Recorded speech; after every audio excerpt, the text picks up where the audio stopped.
तो ये एक बहुत ही महत्वपूर्ण एक रणनीति सरकार की, बहुत ही महत्वपूर्ण फैसला, जिसमें ग्रामीण स्तर पर कोरोना की जांच या सर्वेक्षण का काम होगा और एक बहुत ही अच्छी शुरुआत आप इसे कह सकते हैं।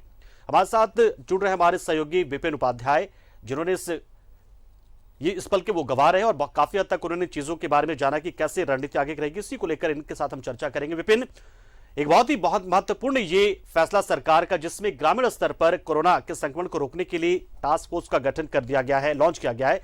कैसी इसका रूप कैसा होगा, प्रारूप क्या होगा इसका? दो महत्वपूर्ण कार्यक्रमों में आज मुख्यमंत्री ने शिरकत की है और जिस तरह से अगर हम बात करें तो भारत में झारखंड शायद वो पहला राज्य बना है जिसने कोरोना संक्रमण के थर्ड वेव की तैयारी अभी से शुरू कर दी है। इसी को लेकर मुख्यमंत्री ने किस तरह से तीसरे चरण का जो वेव आने वाला है कोरोना का, उस संक्रमण पर कैसे झारखंड में इसका ज़्यादा प्रभाव ना पड़े, उसको लेकर अपने सहयोगी कैबिनेट के मंत्रियों के साथ वर्चुअल बैठक की। इस बैठक में कई मसलों पर चर्चाएं हुई। सभी मंत्रियों ने अपने तरफ से सुझाव दिए या फिर जिस तरह से 22 तारीख से राज्य में स्वास्थ्य सुरक्षा सप्ताह लागू किया गया है उसकी स्थिति क्या है, उस पर चर्चा की गई। और जो एक सबसे बड़ी बात मुख्यमंत्री के इस कैबिनेट मिनिस्टरों के साथ हुई बैठक में जो बातें उभर कर सामने आई है कि पहला तो झारखंड के पास वैक्सीन जो है वो बहुत पर्याप्त मात्रा में नहीं है। सरकार ने केंद्र से जरूर इसको लेकर अपना डिमांड जो है वो रेज किया। और दूसरा कि मुख्यमंत्री ने स्पष्ट तौर पर कहा है कि जिस तरह से स्वास्थ्य सुरक्षा सप्ताह की वजह से राज्य में संक्रमण का दायरा लगभग कम हो चुका है, लेकिन इसके बावजूद जो संकेत मिल रहे हैं उसके हिसाब से 27 तारीख से सरकार जो है इस स्वास्थ्य सुरक्षा सप्ताह को इसी फॉर्मेट में संभवतः आगे भी बढ़ाकर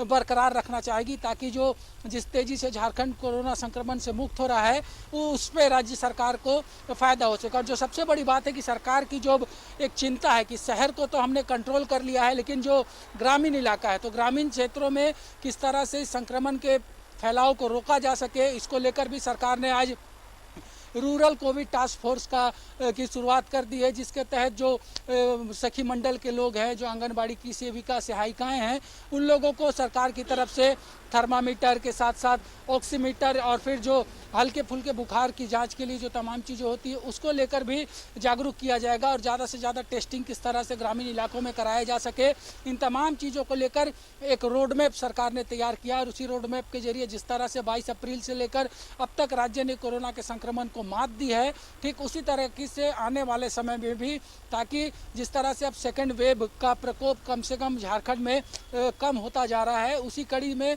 तीसरे वेव को रोकने को लेकर झारखंड की कदम जो है वो आगे बढ़ चुके हैं। सभी मंत्रियों ने कई महत्वपूर्ण सुझाव दिए।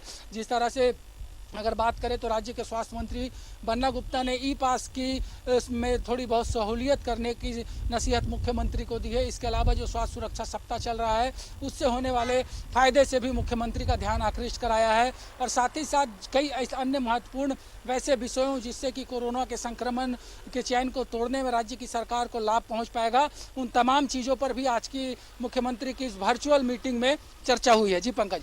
बिल्कुल विपिन, तो हमने देखा कि पहले तो अपने मंत्रियों के साथ उन्होंने बैठक की मुख्यमंत्री ने, फिर एक टास्क फोर्स है उसको लॉन्च किया है। इस टास्क फोर्स के तहत किस तरीके से काम किया जाएगा? जो इसमें जल सैया बहनें या स्वयं सहायता समूह की बहनें होंगी वो रिपोर्ट किसको करेंगी? किट लेने के बाद एक सर्वे की बात भी यहाँ सामने आई यहाँ पर कि जांच भी करेंगी और सर्वे का काम भी लगातार चल रहा होगा। तो कैसे काम इनका होगा, किस तरह का सिस्टम डेवलप किया जाएगा इसके लिए?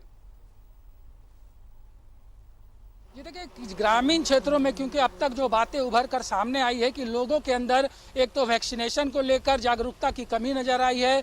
कोविड के लक्षण अगर मिलते हैं तो वहाँ पर ग्रामीण सुदूरवर्ती इलाकों के लोग जो हैं वो खुद से आगे आकर टेस्टिंग में बहुत ज़्यादा इंटरेस्ट नहीं दिखाते। तो इसी तरह से सरकार ने अब खुद से टेस्ट करने को लेकर किट भी तैयार किया है। एक मेडिकल किट भी राज्य की सरकार ने बनाया है जो इन तरह के जो सरकार के फ्रंटल वर्कर्स हैं उनको दिया जाएगा, जो कि अपने अपने प्रखंड और पंचायत स्तर पर जाकर लोगों से संपर्क साधेंगे। और जिस तरह से थर्ड वेव को बचाने की बात करें तो ग्रामीण इलाकों के लिए हर प्रखंड में 2 अत्याधुनिक एम्बुलेंस की व्यवस्था राज्य की सरकार करेगी, यानी कि राज्य के हर प्रखंडों में 2 एम्बुलेंस भी मौजूद रहेगा। तो कुल मिलाकर ये कहा जा सकता है कि दूसरे चरण से एक सबक लेते हुए राज्य की सरकार ने झारखंड पर तीसरे चरण का बहुत ज़्यादा प्रभाव ना पड़े, इसको देखते हुए भी आज से तैयारियां शुरू कर दी है। और जिस तरह से राज्य की सरकार की तैयारियां चल रही है, उससे हम उम्मीद कर सकते हैं कि बहुत तेजी से सरकार जो है वो तीसरे चरण का बहुत ज़्यादा दुष्प्रभाव झारखंड में ना पड़े, इसको लेकर भी अपनी कवायद जो है वो तेज करेगी। जी पंकज। चलिए, बहुत बहुत शुक्रिया विपिन, आपने बहुत ही विस्तार से सरकार की पूरी रणनीति क्या होगी ग्रामीण क्षेत्रों के लिए और आने वाली तीसरी लहर के लिए सभी कुछ आपने पूरे एकदम विस्तार से जानकारी उसकी दी, जो दोनों बैठकों पर आधारित थी, एक जो लॉन्चिंग की और साथ में जो कैबिनेट की बैठक हुई। बहुत बहुत शुक्रिया विपिन, आप हमारे साथ जुड़े और जानकारी आपने दी है।